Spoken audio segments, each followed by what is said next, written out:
అందరికీ నమస్కారం. అమ్మ మాట అమ్మాయి బాట ఛానల్కి స్వాగతం. తోకచుక్క తరువాయి భాగం చెప్పుకుందామా? మాంత్రికుడు చతుర్నేత్రుడు హఠాత్తుగా తమ ముందు ప్రత్యక్షమయ్యేసరికి సమరసేనుడు సైనికులు భయకంపితులయ్యారు. కొత్త సైనికుడు మరింతగా హడలిపోతున్నాడు. చతుర్నేత్రుడి వేగులైన నల్లగూబ, నరవానరము ఆ దాపులనే నిలబడ్డాయి. చతుర్నేత్రుడు నవ్వుతూ, భయపడకండి, పరులకు హాని చెయ్యటం నా పని కాదు. ఆ ఏకాక్షి తప్ప ఈ లోకంలో నాకెవ్వరూ శత్రువులు లేరు. అతగాడినైనా నన్ను హతమార్చాలని చూస్తున్నాడు కనుకనే నేను శత్రువుగా భావించవలసి వచ్చింది అంటూ ఆగి కొత్త సైనికుడి కేసి చూస్తూ, ఈ కొత్తవాడెవడు అని అడిగాడు. నా పేరు ధనపాలుడు. పెద్ద పులి తోడేళ్ల కారణంగా ఆపదలో ఉన్న నన్ను వీళ్ళు రక్షించారు అన్నాడు కొత్త సైనికుడు. చతుర్నేత్రుడు ఆ జవాబుకు అడ్డంగా తల ఊపుతూ, ఇప్పుడు మీరంతా ఆపదల్లో చిక్కుకోబోతున్నారు. లోగడ మీకు హాని తలపెట్టిన వాడెవడైనా ఉంటే వాడు ఆ ఒక్క ఏకాక్షి మాంత్రికుడే. ఇక ఇప్పుడు ఈ ద్వీపాన గల దక్షిణపు కొండల అవతలి నుంచి మీలాంటి మనుషుల వల్లనే మీకు ప్రాణాపాయం కలగబోతున్నది అన్నాడు. వాళ్ళిలా మాట్లాడుకుంటున్న సమయంలో పొదలమాటున దాగి ఉన్న ఇద్దరు ఆటవికులు వాళ్లకేసి చూస్తున్నారు. అదేమీ తెలియని సమరసేనుడు చతుర్నేత్రుడికేసి 2 అడుగులు వేసి, చతుర్నేత్ర, మీరు మాంత్రికులైన మంచివారులా కనబడుతున్నారు. మీరు చెప్పినట్లు నిజంగానే మాకు ప్రాణాపాయం కలగబోతూ ఉంటే దాని నుంచి బయటపడే మార్గం తెలియచెయ్యండి అన్నాడు.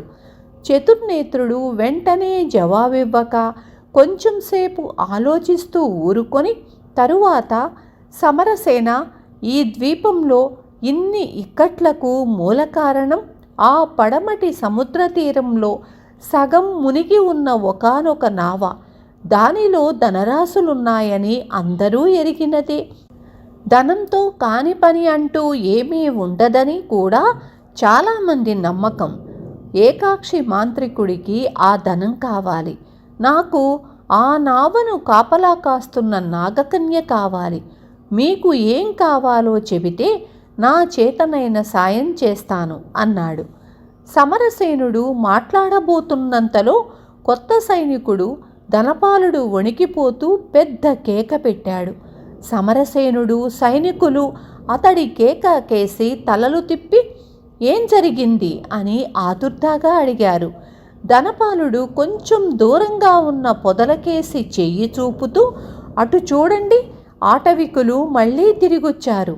నన్ను చెట్టుకు బంధించిన వాళ్ళు వీళ్లే అన్నాడు. సమరసేనుడికి సైనికులకు పొదల చాటున దాగి తమ కేసి చూస్తున్న ఇద్దరు ఆటవికులు కనిపించారు. సమరసేనుడు వెంటనే బాణం ఎక్కుపెట్టాడు. చతుర్నేత్రుడు అతన్ని వారిస్తూ, సమరసేన, నీ బాణం దెబ్బకు వాళ్ళు అందరూ ఆకాశంలో ఎగిరే గరుడ పక్షిని, పరిగెత్తే చిరుతపులినైనా నీవు హతమార్చవచ్చు. కానీ వీళ్ళు మాత్రం నీ బాణం వేగాన్ని మించి పరిగెత్తగలరు. వీళ్ల సంగతి నేను చూస్తాను అన్నాడు. తరువాత చతుర్నేత్రుడు తల తిప్పి, నరవానరా, ఉలూకా అంటూ కేక వేశాడు. ఆ మరుక్షణం నల్లగూబ, నరవానరం అతడి దగ్గరకు వచ్చాయి. నరవానర, నువ్వు ఆ పొంచి చూసి పారిపోతున్న ఆటవికుల్ని హతమార్చు. ఉలూకా, నువ్వు ఈ చుట్టుపక్కల అంతా ఒకసారి వేగు చూసి రావాలి అని ఆజ్ఞాపించాడు చతుర్నేత్రుడు. ఆ వెంటనే నరవానరం కుప్పించి ముందుకు దూకి పారిపోతున్న ఆటవికుల్లో ఒకణ్ణి తన బలమైన చేతులతో ఒడిసి పట్టుకుంది. ఆటవికుడు భయకంపితుడై అరణ్యమంతా మార్మోగేలా అరవసాగాడు. నరవానరం వాణ్ణి గాలిలో 2-3 సార్లు తిప్పి పైకి ఎగరవేసింది. వాడు అరుస్తూ దూరంగా ఉన్న రాతి బండల మీద పడిపోయాడు. నల్లగూబ పారిపోతున్న 2వ ఆటవికుడి మీదకు రెక్కలల్లాడిస్తూ ఎగిరింది. అది తన వాడిగోళ్లతో వాడి తల మీద బలంగా కొడుతూ అరవసాగింది.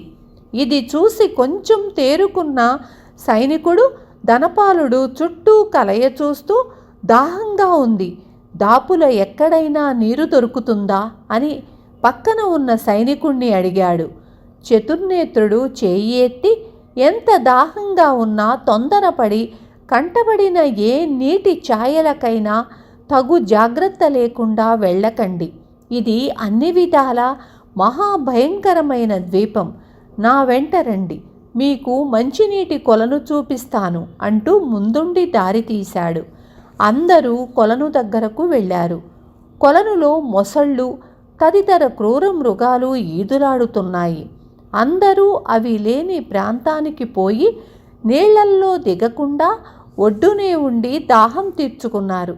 సమరసేనుడు కొలను ఒడ్డున ఉన్న చెట్ల నీడన నిలబడి చతుర్నేత్రుడు చెప్పిన కొత్త విషయం గురించి ఆలోచించసాగాడు. బహుశా అతడు దక్షిణ ప్రాంతం నుంచి వస్తున్నారని చెప్పే మనుషులు ద్రోహి కుంభాండు అతడి ఆటవిక అనుచరులు అయి ఉంటారని సమరసేనుడు ఊహించాడు. సమరసేనుడికి చతుర్నేత్రుడు చెప్పిన నాగకన్య విషయంలో అనుమానం తీరలేదు. అతడు, చతుర్నేత్ర, మరొకలాగా భావించకు. ధనరాశులున్న నావను నాగకన్య ఒకతే కాపలా కాస్తూ ఉండటం నిజమే కదా అని అడిగాడు. ఇందులో అబద్ధం ఏమీ లేదు. కావాలంటే నా వెంట రండి, మీకు ఆ నావను నాగకన్యను కూడా చూపించగలను. ఆ ప్రదేశం ఇక్కడికి ఎంతో దూరాన లేదు, చాలా దగ్గర అన్నాడు చతుర్నేత్రుడు. చతుర్నేత్రుడు దారి తీయగా సమరసేనుడు సైనికులు అతడి వెంట నడిచారు.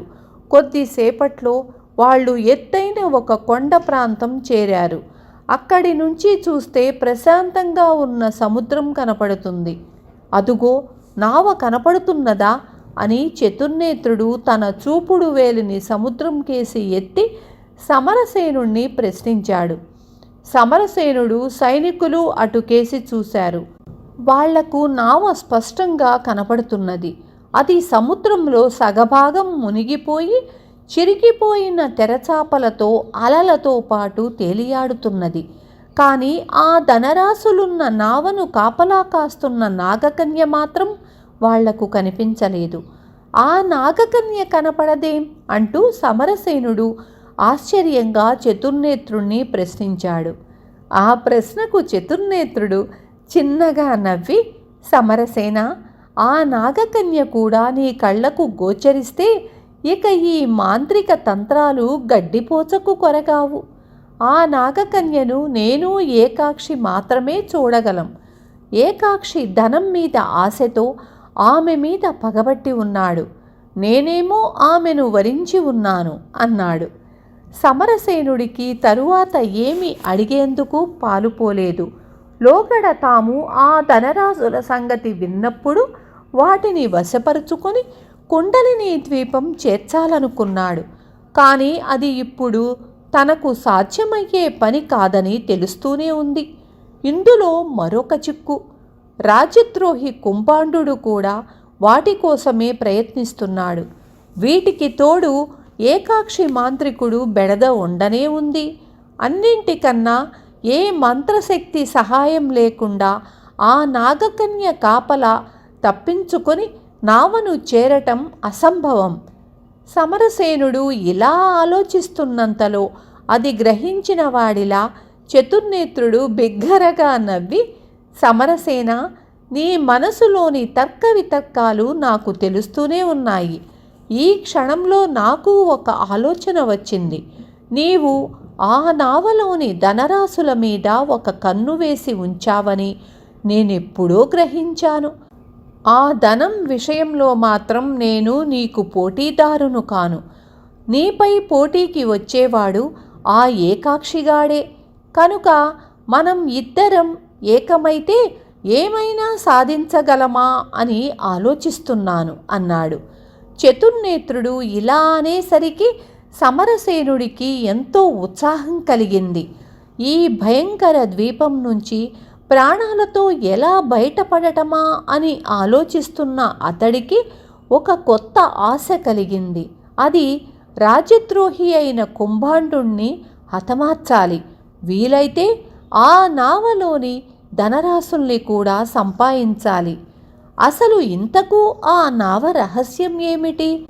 అన్నింటికన్నా ముందు ఆ ధనరాశులున్న నావ వెనుకనున్న రహస్యం ఏమిటో తెలుసుకోవాలనుకున్న సమరసేనుడు చతుర్నేత్రుణ్ణి, చతుర్నేత్ర, మాంత్రికులంటే సహజంగా ఏ మనిషి అయినా భయపడతాడు. కానీ ఈ ద్వీపంలో ఉన్న మీకు ఏకాక్షి మాంత్రికుడికి మధ్య ఎంతో వ్యత్యాసం ఉన్నది. మీరు భూతదయ, మిత్రవాత్సల్యం ఉన్న వాళ్ళలా కనపడుతున్నారు. నేను చెయ్యగల సహాయం చేస్తాను. కానీ ముందుగా ఆ నావ గురించిన రహస్యం తెలుసుకోవాలని ఉంది అని అడిగాడు. చతుర్నేత్రుడు వెంటనే జవాబివ్వక కొంచెంసేపు తటపటాయించి, ఆ నావ, ధనరాశులు, ఆ నాగకన్య కథ అంతా చెప్పాలంటే చాలా ఉంది. అంతా వినేందుకు నీకు కుతూహలం కూడా లేకపోవచ్చు. కొద్దిలో చెబుతాను, విను. బహుశా నీవు శమన ద్వీపం సంగతి విని ఉండవు. ఒకవేళ విని ఉన్నా మీరు పిలిచే పేరు మరొకటి కావచ్చు. ఆ శమన ద్వీపాన్ని శాక్తేయుడు అన్న రాజు పరిపాలించేవాడు. శాక్తేయుడంటేనే నీకు తెలిసి ఉండాలి. అతడు చండికా భక్తుడు. మంత్రతంత్ర విద్యల్లో అతడే సాటి. ఒకసారి రాజధాని నగరంలో దేవీ నవరాత్రి ఉత్సవాలు జరుగుతున్నాయి. శాక్తేయుడే స్వయంగా పూజ చేస్తున్నాడు. ఉన్నట్లుండి జన కోలాహలం మధ్యలో చండీదేవి, భక్తులారా, మీ భక్తికి మెచ్చాను. కానీ ఒట్టి పూజలతో నాకు తృప్తి కలగడం లేదు. నాకు అపూర్వమైన ఒక చక్కని దేవాలయం కట్టండి అంటూ హోంకరించింది. తల్లి, నీకు గొప్ప దేవాలయంతో పాటు ఆకాశాన్నంటే గోపురం కట్టిస్తాను అన్నాడు శాక్తికేయుడు మోకరిల్లి. ఆ వెంటనే చండీదేవి మరింత పెద్దగా హూంకరించి, నా దేవాలయం గోపురాలు మామూలు రాతితో మట్టితో కడితే నాకు తృప్తి కలగదు. అంతా వెండి బంగారాలతో కట్టించు, అప్పుడే నాకు తృప్తి అన్నది. శాక్తికేయుడు నిలువునా వణికిపోసాగాడు. చండీదేవి ఆజ్ఞ శిరసావహించక తప్పదు. కానీ అంత పెద్ద దేవాలయానికి, గోపురాలకు సరిపోయే వెండి బంగారాలను సంపాదించటం ఎలా? విన్నారు కదా. తరువాయి భాగం రేపు చెప్పుకుందాము.